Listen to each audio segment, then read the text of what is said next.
Hey everyone, I'm Allison with Better Half Reviews, but today we're going solo half with Camp Pinetop.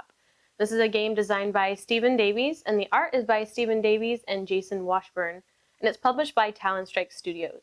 If you don't know how to play the game, check out the iCard right here. We already did a review going over the general rules for the multiplayer game. Check that out first. And the solo mode, there's a few different tweaks, but let's talk about that, so let's check it out. Alright, so this is the solo setup for your first scenario. When you're playing the solo game, the backs of every player card are actually the different scenarios that you'll be going through. There are a total of 8. Sometimes there are 2 scenarios on a card. Something else that is different is you have 4 of these tiles that are gray in color, and they replace some of the tiles in your previous games. So I just want to go over what the different ones are for the solo game. So for the recruiter, you can immediately place a new or existing camper on any map card. Resourcefulness, you may look at the top 5 cards in the draw deck, rearrange them, and put them back once per game. Backpacker, immediately take 2 cards from the reserve supply. And then camping, immediately pick up 1 of your campers and place on any map card. So just slightly different from the multiplayer game to give you that advantage in the solo game. In the solo guide, they give you a little story and how to set up for each scenario. So you go through different days of camp, and for the different scenarios, you have different goals. So for the first one, they start out pretty simple. Your goal is to get 3 of each different type of patch, and 3 patches that are upgraded.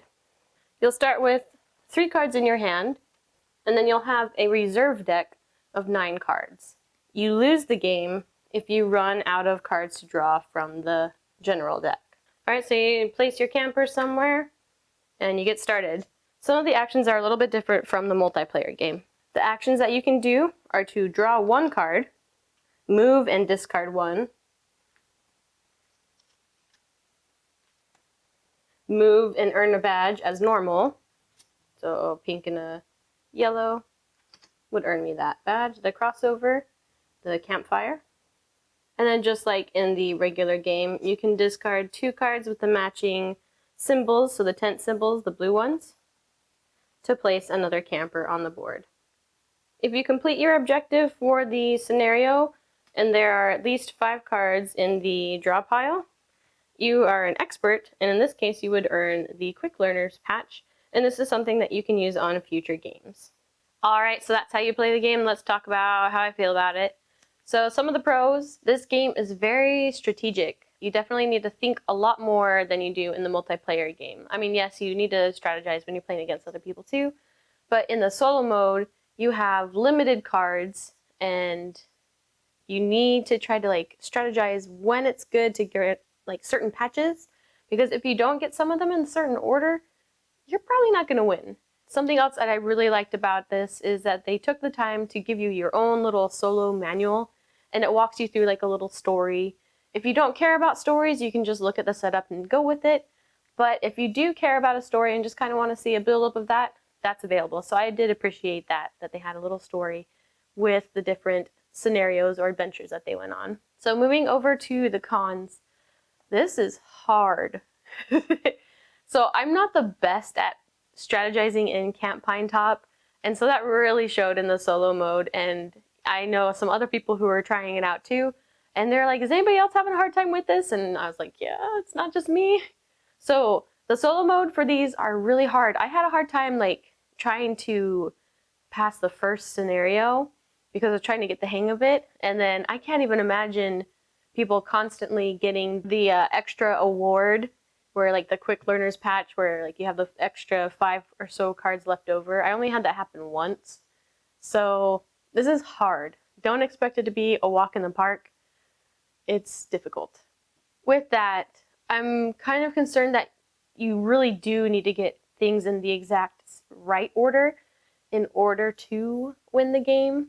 So I'm wondering if that's a little bit of a hindrance where it feels less like you're trying to figure it out as you go, but more of, okay, I need to get this combination in this order and make it happen. I mean, that is still a challenge because the cards are shuffled up and everything, but I'm not sure how I feel about it. But it's also probably because I'm just not too great at it. But I still have fun trying to figure it out. It's difficult. I've lost most of the time, but hey, it's a game and you learn, right? Hopefully.